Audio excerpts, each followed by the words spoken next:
हमारा एक topic that is money creation या credit creation by commercial bank was left over, so let's do it. It was a important topic भी है, वैसे confusion भी होती है बच्चों को, तो इस पे बात करते हैं आज।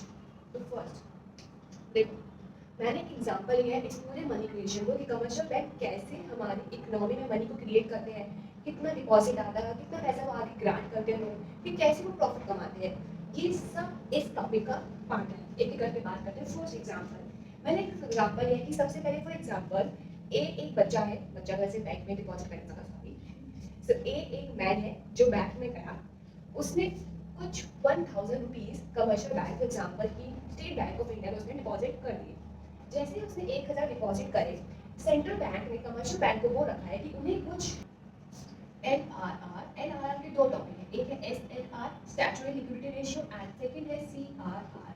एसएलआर वो पोर्शन है एनआरआर का जो commercial banks give with themselves and CRR is that portion of NRR that commercial bank give with the central bank for future use for uncertainties, there are many purposes.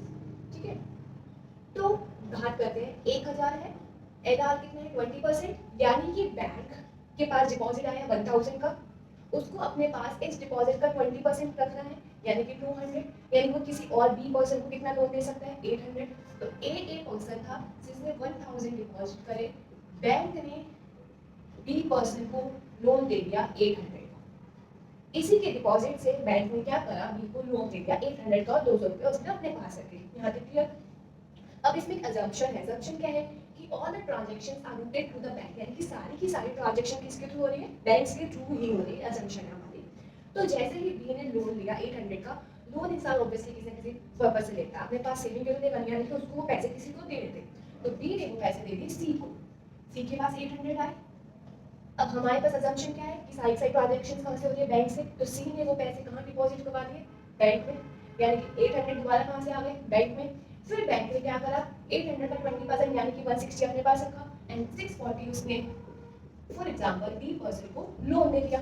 Same procedure, D को किसी और को पैसे देने थे, उसने वो पैसे ई को दे दिए, ई के पास वो पैसे आए 640, सारी की सारी ट्रांजैक्शन बैंक के थ्रू होती है, तो उसने दोबारा वो पैसे कहाँ गए 640 बैंक में आ गए।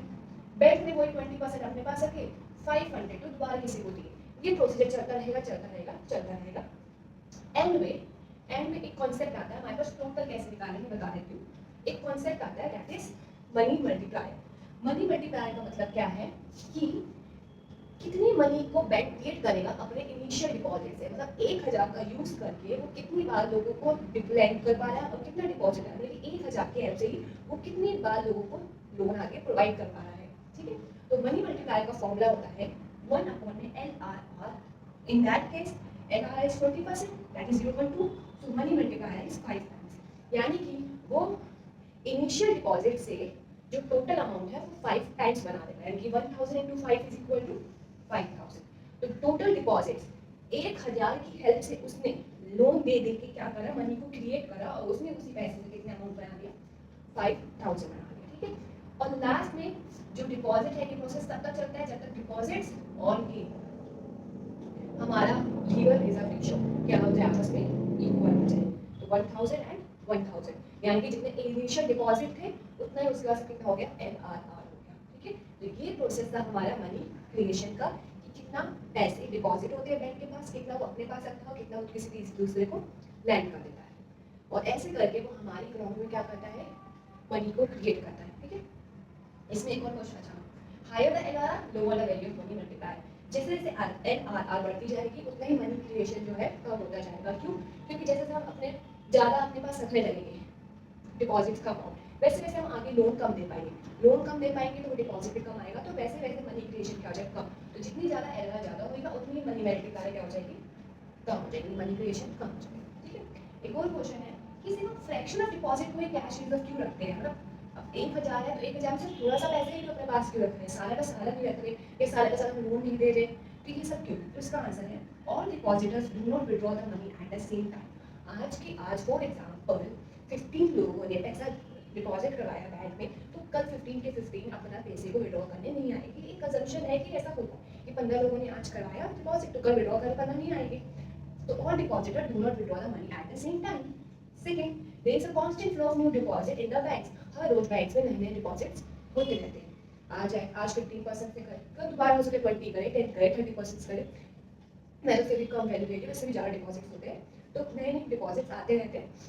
तो अगर प्रीवियस वालों को विड्रॉ करना है तो वो नए डिपॉजिट्स के एंड से विड्रॉ करा देते हैं बैंक। तो इसलिए जो है सेक्शन में कैश रिजर्व रखा जाता है, ताकि बाई चांस जो है वो कोई हेल्प आए या कोई सर्टेनिटी आ गई तो कैश रिजर्व की हेल्प से बैंक अपना काम करते रहते हैं, और बाकी सारा का सारा वो लोन दे रहते हैं। और लोन लेने का फायदा ये है कि इससे जो भी लोन ले रहा है तो बहुत सारे लोन इससे लेते हैं ताकि वो कहीं प्रोडक्शन कर सके, इन्वेस्टमेंट कर सके, इससे हमारी कंट्री की जीडीपी बढ़ेगी, प्रोडक्शन बढ़ेगा, और प्लस जो बैंक है इसी के अमाउंट के डिफरेंसेस से, इंटरेस्ट रेट के डिफरेंसेस से अर्निंग करता है, तो उनका भी प्रॉफिट होता है।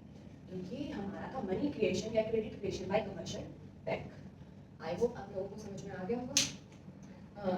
मैं टेलीग्राम चैनल की अपने जो चैनल का नाम है लिंक प्रोवाइड कर दूँगी, वहाँ पे मैंने सारे के सारे जो अपने जो नोट्स होते हैं वो प्रोवाइड कर दूँ, आप वहाँ जाकर देख सकते हैं। Thank you.